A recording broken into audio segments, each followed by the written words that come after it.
Vocês conhecem esse hino? Brava gente brasileira, onde vai, devo servir, ou ficar a pátria livre, ou morrer pelo Brasil. Ou ficar a pátria livre, ou morrer pelo Brasil.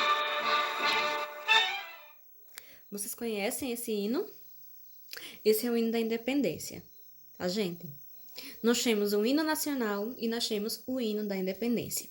Então, nada melhor do que iniciarmos o nosso conteúdo da semana, né, de história, baseado no nosso hino da independência, que, historicamente falando, ele foi sendo aos pouquinhos deixado de lado, tá?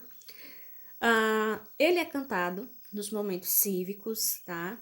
Principalmente na Semana da Pátria, que é essa semana que antecede o 7 de setembro.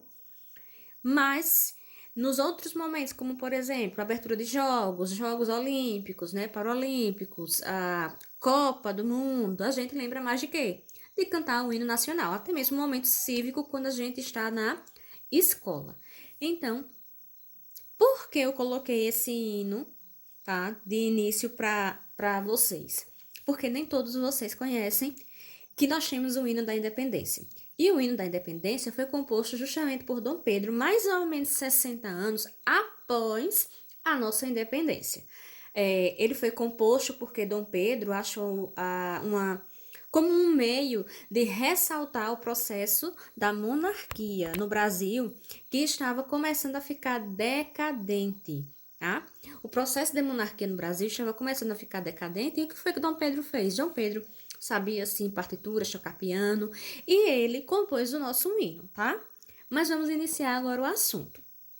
De fato, primeira observação, a professora vai começar a falar algumas coisas e vocês vão dizer, nossa, que coisa mais estranha, porque a gente geralmente aprende a falar sobre a independência tendo aquela imagem maravilhosa e heróica de Dom Pedro montado no cavalo branco, que parece mais aquela imagem de conto de fadas, né? O cavalo branco lá e ele, independência ou morte. Gente, primeira observação com relação a isso.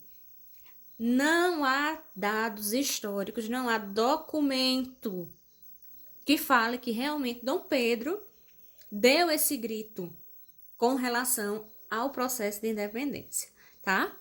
Segundo, quem assinou a nossa independência foi justamente a sua esposa.